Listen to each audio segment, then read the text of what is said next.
Assalamualaikum warahmatullahi wabarakatuh, Bu Af. Waalaikumsalam Mbak Ati. Gimana Bu Af? Apakah sehat? Alhamdulillah sehat. Oke. Itu yang utama ya Bu Af ya. Sehat biar kita bersemangat dalam melaksanakan tugas sebagai guru. Jadi kan seperti yang kemarin udah kita bicarakan, saya kan berniat untuk melakukan observasi kelas untuk memenuhi tugas sebagai CGP, yaitu modul 2.3, mengobservasi pembelajaran. Maka hari ini adalah pra-observasinya. Gitu. Bu Af, udah siap untuk melakukan proses ini, serangkaian proses ini? Sehat Mbak. Siap. Alhamdulillah. Jadi Bu Af, ini adalah pra-observasi. Ya. Untuk pra-observasi ini sebelumnya saya mau mengetahui dan memberikan beberapa pertanyaan kepada Bu Af. Jadi pertanyaan pertama, kita akan melakukan pra-observasi itu direncanakan jadwalnya kapan tuh? Observasi kelasnya kapan tuh bisanya Bu Af? Hari Rabu ya Bu Ati. Hari Rabu. Hari Selasa. Bu Ati. Ya. Hari Selasa jam terakhir 6.78. Kalau di kelas E2. Oke. Boleh tahu nggak tujuan pembelajaran Bu Af waktu itu apa tuh? Untuk mengetahui tentang struktur Kingdom Monera atau bakteri, kemudian peranannya peranan bakteri atau monera tersebut. Karena dalam ATP itu merupakan konten yang penting gitu. Gitu. Ya, boleh. Nah, kalau observasi itu kan memang melihat dari A sampai Z gitu kan. Cuma sebenarnya kita boleh request gitu kan. Kira bagian mana Bu Af ingin lebih dikhususkan dalam mengobservasi gitu, area pembelajaran seperti apa atau baik berarti kalau untuk besok itu pembelajaran tentang Kingdom Monera itu saya lebih mengutamakan mungkin ya karena termuat juga di dalam konten itu bahwa diferensiasi kontennya itu lebih utama di situ buat karena ingin mengetahui dan siswa lebih memahami tentang struktur bakteri, tentang peranan bakteri nantinya buat. Betul. Jadi diferensiasi konten ya Bu Af ya. Untuk mengakomodir itu Bu Af berencana menggunakan model pembelajaran apa tuh? Saya rencananya menggunakan model pembelajaran inquiry, discovery, karena saya ingin dengan bahan ajar yang sudah diberikan kepada siswa, itu bahan ajarnya sudah sebelumnya diberikan dan bisa juga siswa akses melalui Google Classroom. Itu mengenai PowerPoint-nya sudah di situ, kemudian modul ajarnya juga ada di situ. Mereka bisa mengeksplor dulu tentang materi tersebut, kemudian pas jam PBM tersebut akan dibagi berkelompok gitu Mbak Ati, sehingga mereka bisa bekerja sama dalam kelompoknya, kemudian juga bisa menemukan sendiri apa saja indikator-indikator yang kita inginkan gitu. Mungkin itu saja Bu Af yang bisa kita bicarakan untuk pra-observasi ini. Nanti seperti sesuai jadwal saya akan observasi kelas Bu Af. Nanti mohon juga luangkan waktu pasca observasi. Sampai sini ada pertanyaan Bu Af? Tidak cukup. Terima kasih ya Bu Af atas pertemuan hari ini. Assalamualaikum warahmatullahi wabarakatuh. Assalamualaikum warahmatullahi wabarakatuh. Waalaikumsalam warahmatullahi wabarakatuh. Gimana keadaannya siang ini? Sehat semua? Sehat. Tapi banyak yang kosong. Ya Bu. Depan hadir. Banyak Bu.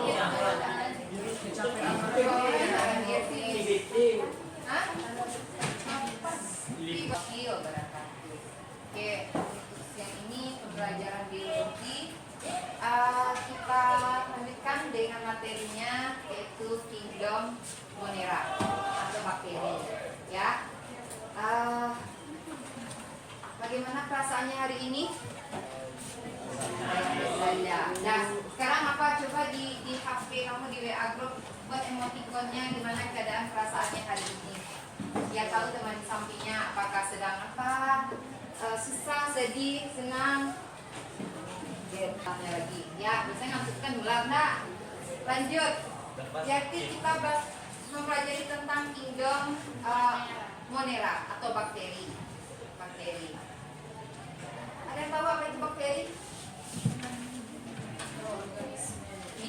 mikroorganisme. Berarti kalau mikroorganisme hanya bisa dilihat dengan mikroskop, ya mikroskop. Jadi tujuan pembelajaran kita hari ini adalah untuk mengetahui struktur tubuh bakteri.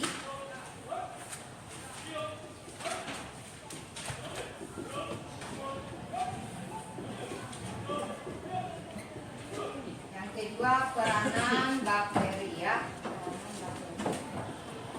Itu tujuannya. Struktur tubuh bakteri dan peranan bakteri. Bakteri. Ada yang tahu apa contoh bakteri yang ada dalam kehidupan kita sehari-hari ini? Lactobacillus casei. Apa? Yang kita di usus. di usus. Lactobacillus casei, diakur ya. Apa lagi contoh bakteri yang lain? Escherichia coli, membantu pembusukan. Nah, itu baru dapat di tubuh usus besar. Bakteri tuberkulosis. Bakteri Mycobacterium tuberculosis menyebabkan penyakit TBC. Ada lagi contoh bakteri yang lain?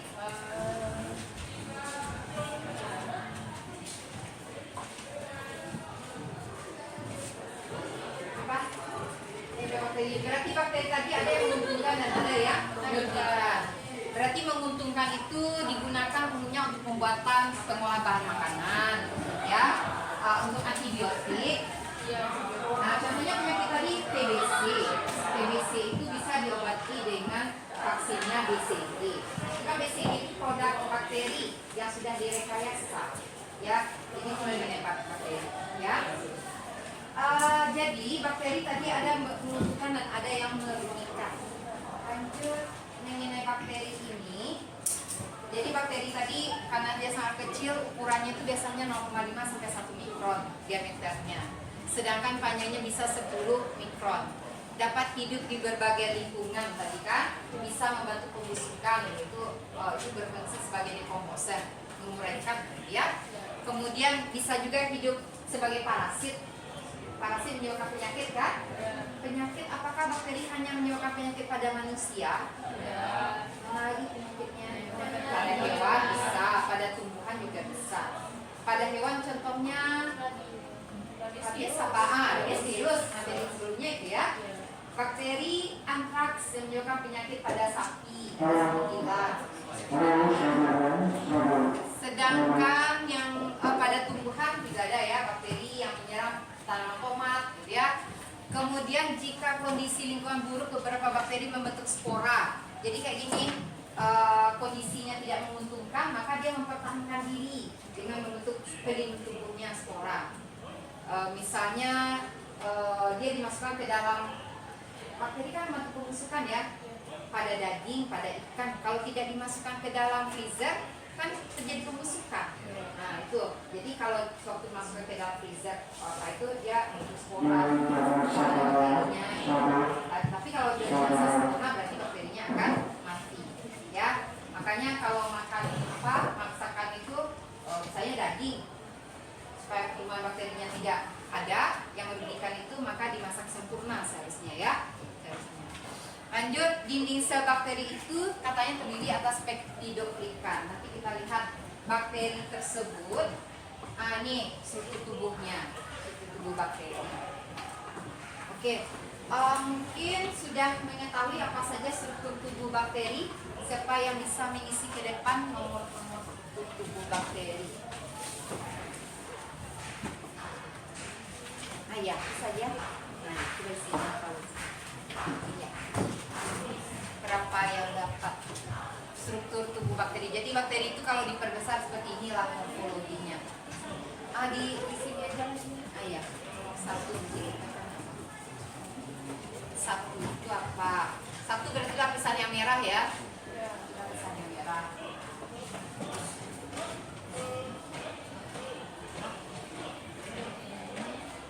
Kapsul.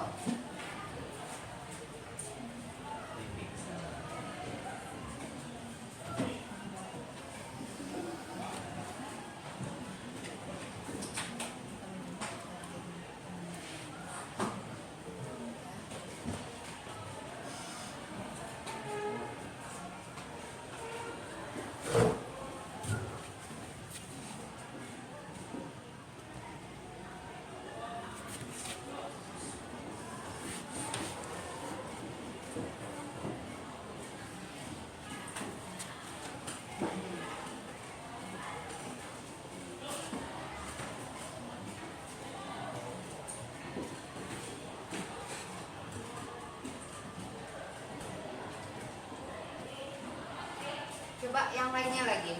Nomor berikutnya sepak mesin air. Iya, kita tahu ya. Bagian-bagian ini.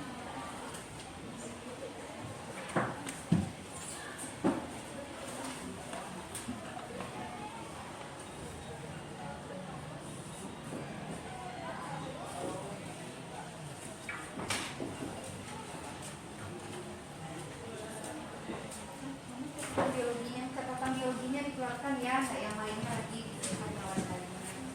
Biologi ya.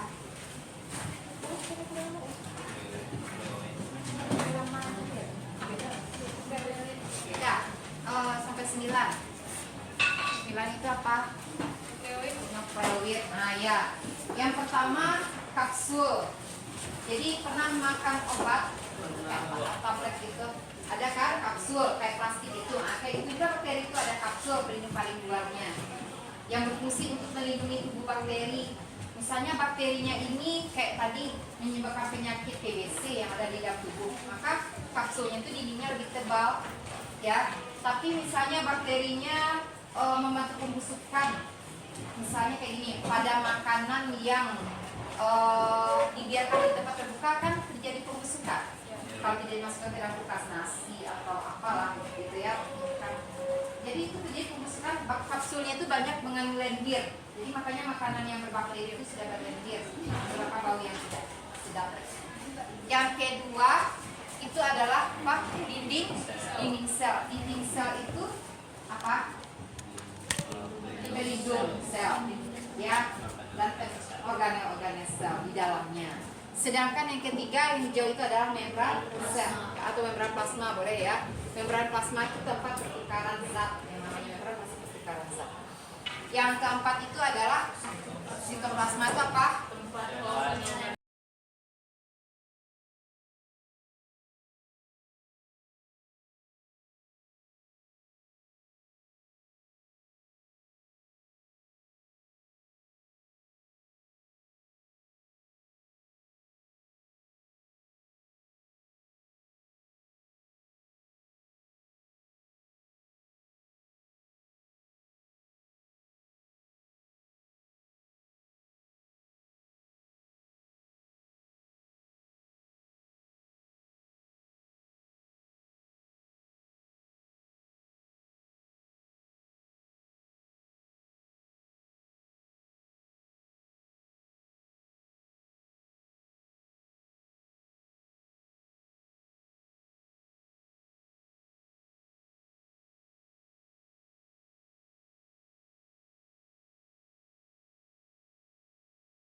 Inilah apa bakteri aerob, inilah aerob, lalu anaerob.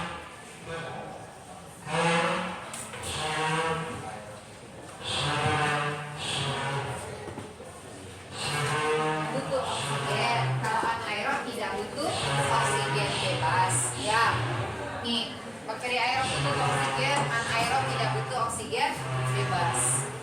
Berarti kalau istilahnya ada obligat, ada fakultatif. Apa bedanya obligat dengan fakultatif, bro? Obligat tuh harus, berarti harus tidak ada oksigen ya. Contohnya yang penyakit tetanus, Clostridium tetani. Tetanus itu penyakit kejang pada otot. Kemudian yang kedua fakultatif, berarti bisa ada oksigen, bisa tidak. Tidak harus. Bakteri E. coli, Escherichia coli. Itu berdasarkan kebutuhan oksigen. Ini berdasarkan cara memperoleh makanan. Ada namanya bakteri apa? Autotrof dan ada heterotrof. Ya, auto apa namanya? Bisa buat makanan sendiri. Berarti caranya bisa dengan fotosintesis, ada yang kemosintesis. Ya, ini heterotrof bisa yang hidupnya sebagai parasit, butuh inangnya, ya, menyebabkan penyakit berarti. Saprofit gimana saprof? sampah, sampah berarti menguraikan zat organik atau zat sisa. Berarti si bakteri saprofit ini berfungsi sebagai decomposer, ya, decomposer. Ini reproduksi bakteri ya. Kita lihat peranan bakteri. Berarti bakteri ini ada tadi yang mengumpulkan dan ada yang membersihkan, ya, membersihkan.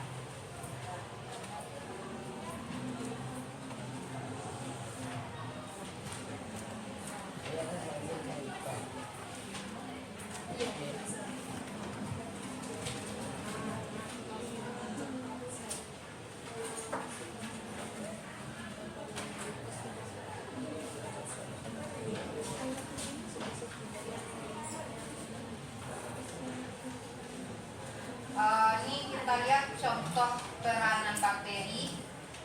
Sejumlah anak terserang penyakit akibat infeksi bakteri saat musim hujan. Apa misalnya yang harus dirawat inap di rumah sakit karena menderita disentri akut? Sang ibu mengatakan sebelumnya Atta buang air besar sebanyak 6 kali mulai sore hingga malam hari. Balita yang berusia 15 bulan ini pun mengalami muntah dan diikuti demam tinggi pada keesokan harinya. Bermain terus lupa cuci tangan, langsung makan gitu aja, jajan-jajan. Nggak ada sih, cuman tiba-tiba langsung muntah sama berak aja. Tapi langsung terus gitu. Dari jam 4 sampai jam 6 itu sudah ada 4 kali. Terus habis maghrib mau ke dokter, masih hujan kan, turun nengek lagi sampai anaknya lemas baru kita kesini. Sadar akan kebersihan, Nizam sebagai orang tua berbagi tips agar anak-anak yang lain tak mengalami hal serupa. Tetap jaga kebersihan dari pakaian, makanan dan minuman serta anaknya sendiri sih. Harus tetap dirawat kebersihan. Dokter spesialis anak Rumah Sakit Gotong Royong Surabaya, Andi Gunawan telah mengatakan penyakit akibat infeksi bakteri berkaitan dengan hygiene atau upaya memelihara dan melindungi kebersihan individu. Misalnya makanan dan minuman yang campur dan kotor, atau kontaminasi bakteri dari pengolahan yang tidak bersih, anak-anak yang bermain air kotor dan tidak mencuci tangannya. Beberapa penyakit infeksi bakteri yang bisa diderita anak diantaranya adalah berhubungan dengan pencernaan seperti muntah dan diare. Hal ini disebabkan bakteri Salmonella, Shigella, Campylobacter, dan Escherichia coli. Selain diare, anak juga berpotensi terkena bronchopneumonia atau radang saluran pernafasan, pes dan tipes pada musim hujan seperti sekarang ini. Diare bakteri sendiri bisa menyebabkan infeksi pernafasan. Salah satunya sering kali kita dengar di masyarakat yaitu istilah bronchopneumonia atau radang di paru-paru karena kuman, atau bisa juga karena virus. Tetapi yang bukan karena kuman lebih berbahaya memang, karena pemberian karena kuman bisa merusak paru-paru. Untuk penyakit-penyakit lain itu hanya mengikuti ya. Jadi contohnya target-target organ tertentu. Contohnya kalau untuk pada saat musim banjir ini harus kita hati-hati. Itu di mana tempat-tempat pusat untuk sarang-sarang tikus yang ada kotoran-kotoran tikus. Dan seringkali ada bakteri ya. Nah, di sana ada bakterinya yang khusus untuk seringkali menyebabkan penyakit pes. Untuk mencegahnya, laba perlu menjaga kebersihan makanan anak mulai dari proses pengolahan hingga penyajian dan juga menjaga kebersihan lingkungan. Selain itu, juga mengharuskan anak cuci tangan dengan benar untuk mencegah pertumbuhan kuman, mengkonsumsi multivitamin serta melakukan imunisasi. Kalau yang higienis terutama dari mulai proses pengolahan makanan itu jangan sampai terkontaminasi oleh kotoran, sudah pasti seperti itu. Pencuciannya harus benar-benar, pengolahannya juga rapi yang benar secukupnya. Terus kemudian juga dengan menjaga kebersihan tangannya, cuci tangan sesuai dengan lokasi tempat bekerja. Sementara jika anak bermain hujan, suhu tubuh akan menurun dan lebih rentan terinfeksi. Untuk itu, setelahnya segera ganti pakaian anak dan berikan kehangatan agar darah kembali hangat sehingga tidak rentan terserang penyakit. Kan serta Merindora, Ayu Dimas, Surabaya, Jawa Timur. Oke. Nah, itu diantaranya peranan bakteri yang kita lihat tadi. Berarti itu ya menyebabkan penyakit ya. Penyakitnya difteri atau disebabkan oleh bakteri. E. coli juga bisa ya. Jadi bakteri E. coli tadi kalau jumlahnya berlebih di dalam usus besar bisa mengakibatkan penyakit diare, ya kan? Tadi atau penyakit pes juga disebabkan oleh bakteri. Apalagi katanya karena banjir segala macam. Tikus itu menyebabkan penyakit pes juga akan terganggu. Di antara yang lain juga ada bakteri yang menguntungkan. Contohnya bakteri itu membuat apa tadi? Yakul atau membuat ya ada satu lagi juga ya. Sejumlah anak terserang penyakit akibat infeksi bakteri saat musim hujan. Saccharomyces cerevisiae apa? Saccharomyces itu keju. Sampai kalau bisa tuh Saccharomyces cerevisiae itu untuk bikin Keju adalah makanan yang disajikan dengan cara memisahkan komponen padat dari susu. Proses pembuatan keju dilakukan dengan menambahkan bakteri dan enzim. Ini adalah proses pembuatan keju. Yang pertama adalah pasteurisasi. Proses yang pertama adalah memanaskan susu dengan suhu lagi yaitu 70 derajat Celcius. Kemudian membunuh bakteri patogen. Setelah itu susu akan dihangat dengan suhu hangat sekitar 70 hingga 80 derajat Celcius. Suhu ini adalah suhu yang ideal untuk tempat tumbuh bakteri atau dimasukkan dalam proses recruitment. Yang kedua adalah pemasaran susu. Pemasaran susu perlu dilakukan agar enzim bisa bekerja dengan optimal. Cara pemasaran susu yang paling umum adalah dengan penambahan bakteri asam lemak. Bakteri yang digunakan dalam proses pembuatan keju adalah Lactobacillus bulgaricus dan Streptococcus pneumoniavirus.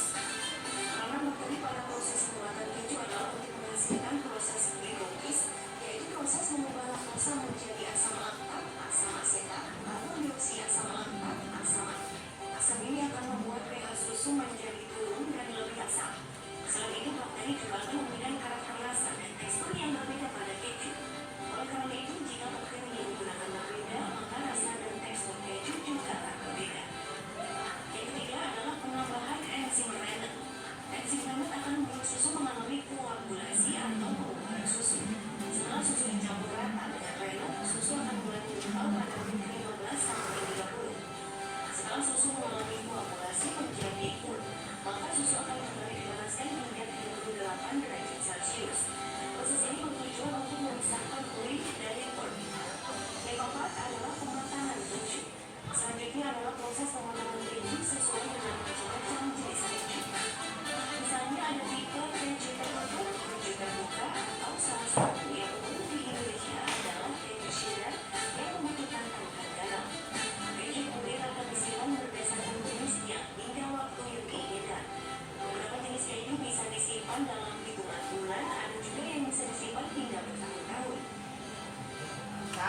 Jadi itu tadi contoh peranan bakteri yang menguntungkan ya. Menguntungkan yaitu pembuatan apa? Keju. Jadi cita rasa keju itu tergantung jenis bakterinya yang diberikan ya. Kemudian penambahan bahan lainnya seperti Rennet tadi ya. Contoh bakterinya tadi apa di pembuatan keju? Saccharomyces, Streptococcus lactis, Lactobacillus bulgaricus. Kalau Saccharomyces cerevisiae itu roti, tapai, itu jamur itu. Jamur. Ya, jamur. Bisa dipahami? Nah, sekarang kamu sudah ada kelompok kan? Ya. Jadi masing-masing kelompok tugasnya berbeda-beda. Nah, nanti Ibu bagikan apanya bahannya dan tugas masing-masingnya berbeda. Jadi kamu buat nanti supaya kamu apa? Tidak ada yang tidur-tidur lagi ya. Bekerja, kalau bekerja kan tidak ada yang apa lagi. Masing-masing kelompok membuat ini peranan bakteri. Jadi kelompok satu itu nanti buatnya tentang peranan bakteri yang menguntungkan di alam. Dibuat di kertas koran ini. Buat aja besar-besar biar kelihatan oleh temannya di pas ditempel. Nah, kemudian kelompok 2 itu peranan bakteri yang menguntungkan dalam rekayasa genetik dan antibiotik.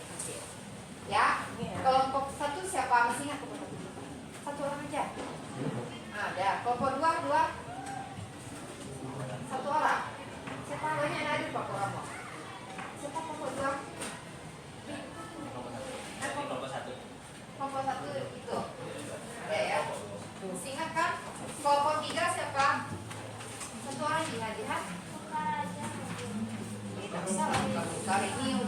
nih. Udah bagus nih heterogen. Kelompok 3 tuh peranan bakteri yang menguntungkan nanti dalam pembuatan makanan, minuman, dan bioremediasi. Dibagikan nanti. Kelompok 4 peranan bakteri yang merugikan, menyebabkan patogen pada manusia. Siapa kelompok 4? Ada temannya? Ada ya. Kelompok 4 itu patogen punya penyakit. 4 itu penyakit ya. 4 itu penyakit ya pada manusia. Kelompok 5 siapa? Patogen Naila. Patogen pada tumbuhan, penyakit pada tumbuhan dan pada hewan. Kelompok 6 pembusukan bakteri yang merugikan, yaitu menyebabkan pembusukan makanan dan minuman. Nah ya, nanti ada bahannya sesuai dengan bahan ajar ini saja nanti diceritakan. Nah, jadi silakan duduk berkelompok. Nah, itu kelompoknya bisa tanya ke depan. 1, 2, 3, 4, 5, 6. Nah. Iya, 3 semua. 3 sarinya ke depan. Nah, silakan cepat apa? Nah, bekerjanya 15 menit aja cukup ya. Ya tanya ke depan kalau nak ingat sini namanya. Siapa namanya? Tanya ke depan. Ya. Ayah balik sama bedanya biar apa?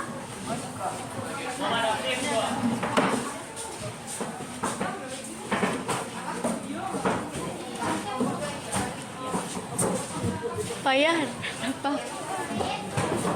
Payah. Pandai apa? Payah.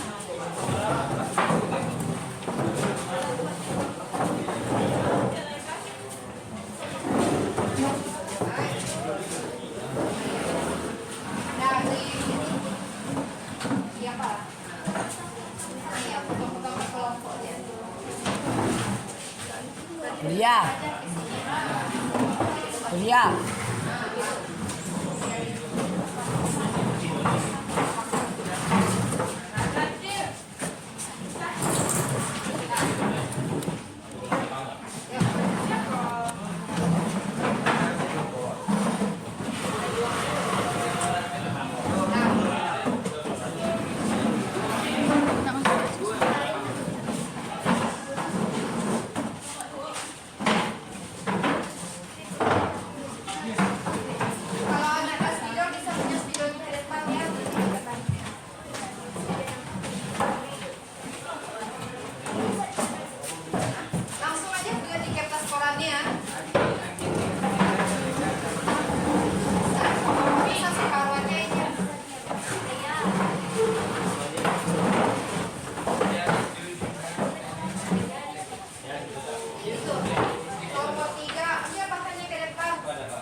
menggunakan HP?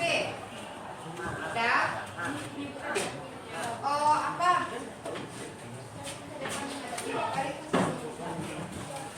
Nah, nanti ada yang menanya, ya, berdasarkan yang dijelaskan oleh temannya, dan temannya bisa menjawab berdasarkan yang dijelaskan tadi. Ada modul, ada segala macam bahan ajarnya tadi kan, bisa menjawabnya. Saya dipahami, bahan ajarnya udah lengkap itu tadi. Oke, ya. Assalamualaikum warahmatullahi wabarakatuh. Kami dari kelompok 6 akan menjelaskan materi tentang bakteri merugikan yang menyebabkan pembusukan pada makanan dan minuman. Materi pertama akan dijelaskan oleh kita. Oke, yang pertama saya akan menjelaskan apa itu bakteri yang merugikan penyebab pembusukan pada makanan dan minuman. Bakteri merugikan yang membusukkan makanan dan minuman adalah mikroorganisme yang menimbulkan kerusakan pada bahan pangan. Jadi mikroorganisme ini dapat membuat bahan makanan tersebut bisa berubah warnanya, bisa berubah rasanya, atau bisa berubah bentuknya. Nah, yang pertama itu contohnya ada Flavobacterium. Flavobacterium ini menyebabkan pembusukan pada telur. Yang kedua ada Achromobacter yang menyebabkan pembusukan pada telur dan daging. Jadi kalau misalnya teman-teman notice, kalau misalnya daging itu dibiarin lama di luar suhu kamar dingin, itu bakal nyebabin si daging itu jadi busuk, baunya kayak bangkai gitu. Materi yang ketiga dan keempat akan dijelaskan oleh Raka. Jadi ketiga itu menyebabkan busuk dari buah dan buah itu disebabkan oleh Alisio bacillus. Dan yang keempat menyebabkan busukan buah dari Erwinia albinifera. Materi yang kelima dan keenam dijelaskan oleh Yusuf. Kelima adalah Lactobacillus yang menyebabkan pembusukan pada buah, sayur, dan sapi. Yang keenam ialah Lactobacillus yang menyebabkan pembusukan pada makanan masak. Dan terakhir akan dijelaskan oleh Raka. Tujuh Pseudomonas. Pseudomonas. Pseudomonas bacanya. Pseudomonas Tocoperennials menyebabkan makanan berkelapa. Dari penjelasan kami tadi, apakah ada dari teman-teman yang ingin bertanya? Ada yang mau bertanya silakan. Ini bakteri yang merugikan menyebabkan pembusukan pada makanan atau minuman. Ada? Ada yang bertanya silakan. Maksimal 2 saja lah untuk kelompok ini. Karena waktu masing-masing kelompok maksimal 10 menit.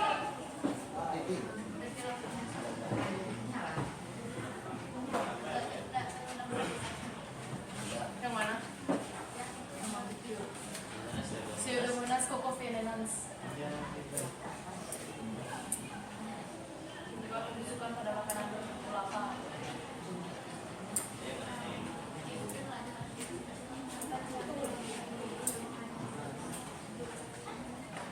Coba ulangi. Jelasin aja lah. Jeff, kelompok berapa? Kelompok 3. Kelompok 3 ada tanya kelompok berapa lagi? Siapa lagi yang bertanya? Ada lagi? Kalau ada, tutup aja satu pertanyaannya.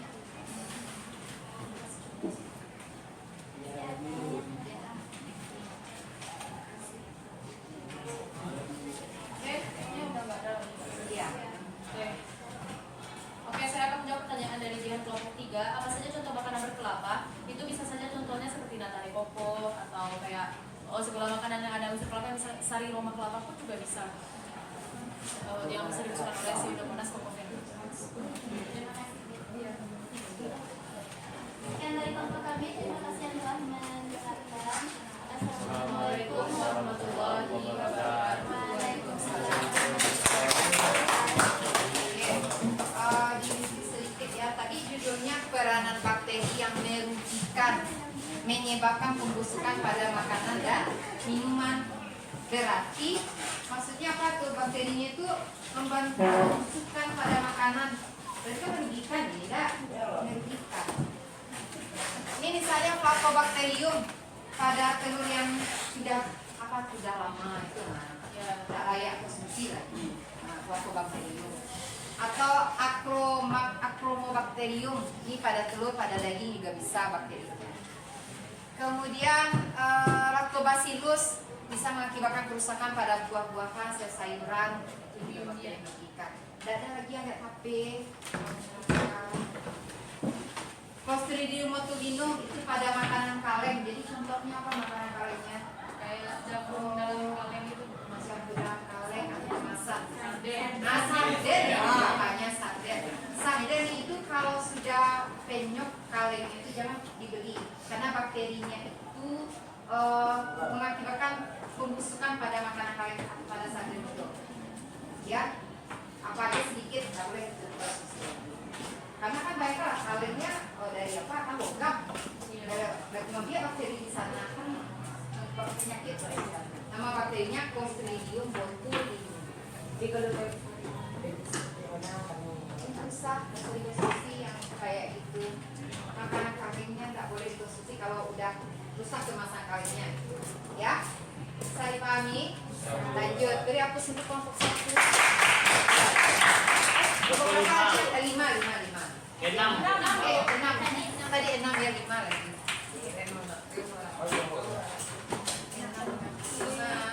Silakan 5. Oke, 3 enggak.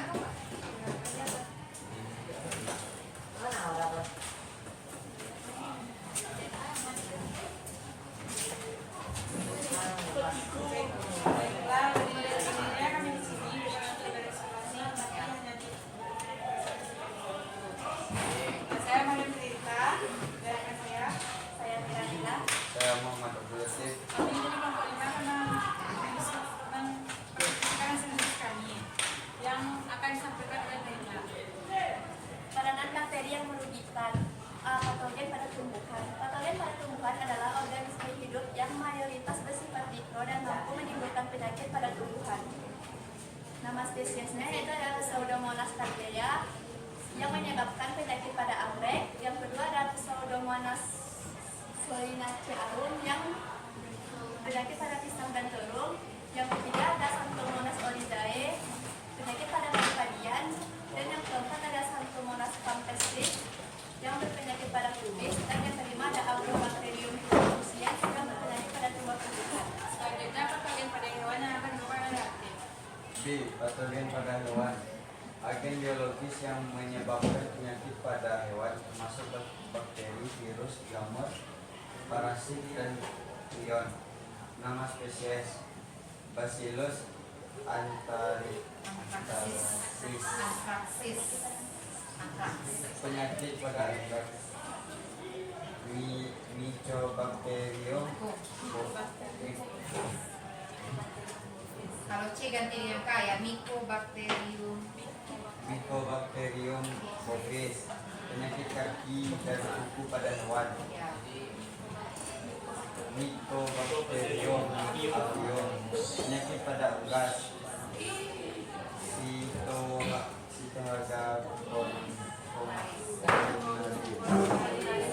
Penyakit pada ikan. Actinomyces. Sapi. Streptococcus. Streptococcus Galicia. Mastitis pada sapi. Brucella abortus. Brucella pada sapi. Baiklah, sekian presentasi kami dari teman-teman semua. Apakah ada yang ingin bertanya? Ya, silakan kita.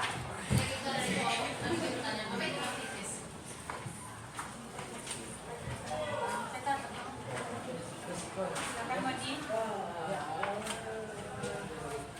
Apa yang dimaksud dengan brucellosis pada sapi? Apa yang dimaksud dengan brucellosis? Ya, sudah 2 ya. Sudah, dia maksimal 2 aja. Saya kelompok.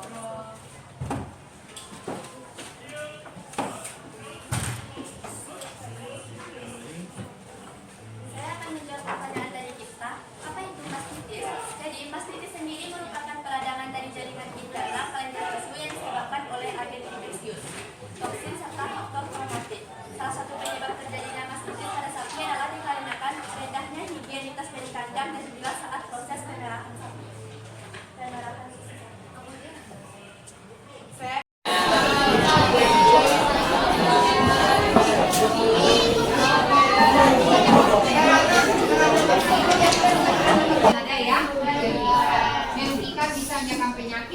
manusia, hewan, tumbuh-tumbuhan, ya kan? Sedangkan yang menguntungkan tadi ada menguntungkan pada pembuatan makanan, minuman, antibiotik, ya kan? Bioremediasi. Nah, ada yang mau ditanyakan? Nah, materinya lebih lengkap, PowerPoint, apa tadi bahan ajar ada di Google Classroom kamu, ya bisa diapakan juga di sana. Oke, pertemuan berikutnya pelajari tentang peranan jamur, ya jamur. Ya, ada yang mau ditanyakan? Bisa dipahami? Oke, kita siapkan dulu. Silakan disiapkan dulu. Tunggu dulu, siapa lagi? Wah. Nggak usah disini di.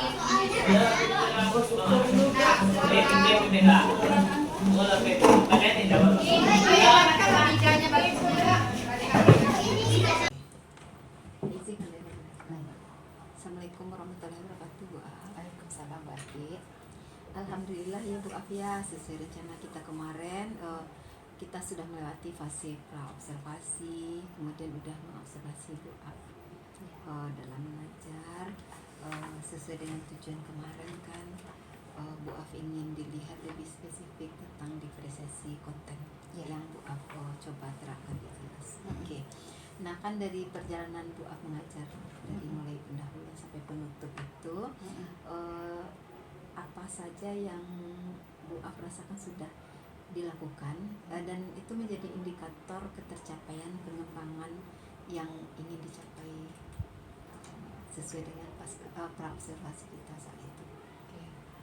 Dalam pembelajaran kemarin sesuai dengan rencana pembelajaran yang sudah saya lakukan, saya sudah menyampaikan tujuan pembelajaran di awal, kemudian dan strategi pembelajaran yang sudah dilakukan, itu untuk diferensiasi konten, di mana konten materi yang saya berikan waktu itu kepada siswa itu bervariasi, ada dalam bentuk video pembelajaran yaitu mengenai peranan dari bakteri itu sendiri, kemudian ada PowerPoint-nya, kemudian ada juga LKPD untuk masing-masing kelompok sehingga siswa terlibat aktif dalam pembelajaran tersebut.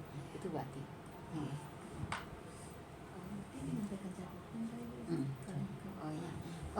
Sebentar Bu Af, tadi kan diferensiasinya konten. Ya. Berarti kan sebelumnya Bu Af melakukan untuk mendiferensiasi konten ini Bu Af, kan anak itu dibedakan. Ya. Berarti ada asesmen awalnya. Ya, ada asesmen awal yang dilakukan untuk anak tersebut terkait materi Monera Kino Monera ini. Kemudian baru dilakukan pembelajaran berdiferensiasi tersebut. Jatuhnya kan Bu Af dari hasil asesmen awal itu kan siswa kita dibagi atas kebutuhan belajarnya atau kan Bu Af ya, belajarnya dengan jarak kan kalau kita lihat kan kebutuhan belajar itu jarak antara capaian pembelajaran yang mau kita tuju dengan keadaan kondisi awal siswa kita saat itu. Ya. Nah di situ kita bagi siswa berdasarkan diferensiasi. Kita rancang pembelajaran diferensiasi konten. Ya. Oke, kalau gitu Bu Af izin Bu Ati untuk melaporkan hasil pengamatan. Ya. Yang pertama itu pembelajaran sangat luar biasa karena siswa sudah terlibat aktif. Ya, Bu Af juga Bu Ati melihat memberikan semacam asesmen awal waktu itu. Ya. Pakai quizzes waktu itu. Ya. Pakai quizzes. Lalu melaksanakan juga menjelaskan tujuan pembelajaran sudah bagus, membagi kelompok, itu kelompoknya udah dibagi juga kan berdasarkan diferensiasinya. Kemudian siswa mengerjakan LKPD, lalu akhirnya mempresentasikan. Nah kalau mempresentasikan mengerjakan LKPD itu kan sudah termasuk mengakomodir diferensiasi sebenarnya. Karena kalau kita mengajukan kinestetik kan dia tidak betah sebenarnya dengan satu aktivitas yang sama saja. Kalau itu alhamdulillah kalau boleh dibilang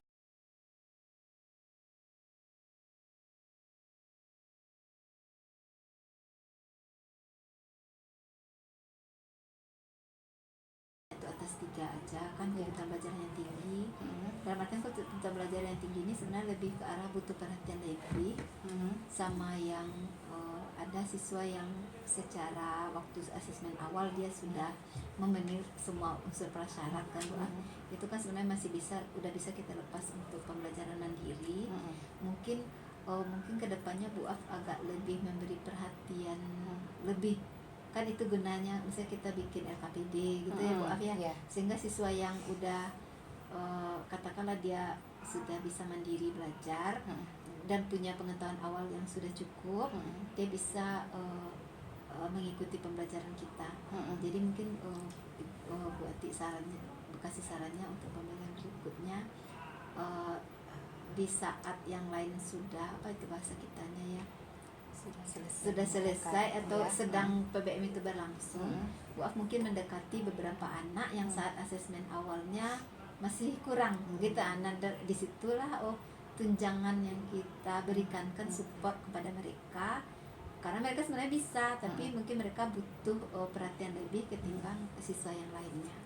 Nah, lebih ke waktunya aja sih. Kalau Bu Af memberi perhatian udah nampak sama Bu Ati udah luar biasa menyenangkan deh sih waktu itu pembelajarannya, siswanya tidak seperti kelas yang tersusun rapi. Siswa belajar maksudnya teacher student centernya tak nampak lagi, memang udah ke student center. Ini Bu Ati susah nih Bu Af sebenarnya nyari kelembahan Bu Af ngajarin. Cari-cari Bagus kalau diketahui ya Bu. Dengan melihat mengajar itu berarti kita kan mengetahui apa kekurangan kita yang akan diperbaiki untuk pembelajaran berikutnya gitu loh Bu Ati. Ya. Jadi mohon maaf ya Bu Af ya. Berarti Bu Af kan kalau dari hasil pembelajaran dan juga hasil data yang Bu Ati dapatkan, mungkin Bu Af bukan mungkin sih atau Bu Af sendiri bisa merasakan apa yang ingin Bu Af kembangkan ke depannya. Dari segi konten materi itu, siswa ini memang membutuhkan materi-materi yang membuat mereka aktif dalam pembelajaran Bu Ati. Berarti memang betul-betul kita harus menyiapkan LKPD yang membuat siswa lebih aktif belajar mandiri, kemudian termasuk yang tadi saran Bu Ati tadi mengakomodir siswa-siswa yang berdasarkan kebutuhan mereka. Berarti ada siswa yang sudah levelnya tinggi, mereka membutuhkan bahan yang berbeda dibandingkan siswa yang berkebutuhan perlu pendampingan. Alhamdulillah. Semoga bisa terlaksana ya Bu Af ya. Memang tidak mudah di prakteknya Bu Af. Iya, berangsur-angsur mungkin bisa dikerjakan dulu Bu Ati. Iya kan. Sama dengan kita melakukan PTK kan tidak ada perubahan. Tapi tidak mungkin tidak ada perubahan, tapi mungkin ada perubahan sedikit gitu. Yang penting bersabar saja. Demikian aja mungkin Bu Af pasca observasi kita, bukan bermaksud menggurui, tapi semoga ini memberi manfaat untuk kita berdua. Ya, Kasih Bu Af ya atas waktunya. Makasih Bu Ati udah memberikan masukan. Kemudian dan saya mungkin akan berusaha pula untuk pertemuan-pertemuan berikutnya untuk lebih menyempatkan waktu mungkin ya untuk mempersiapkan LKPD bahan ajar yang menunjang siswa sesuai dengan kompetensinya. Terima kasih Bu Af. Wassalamualaikum warahmatullahi wabarakatuh. Waalaikumsalam warahmatullahi wabarakatuh. Sangat keren.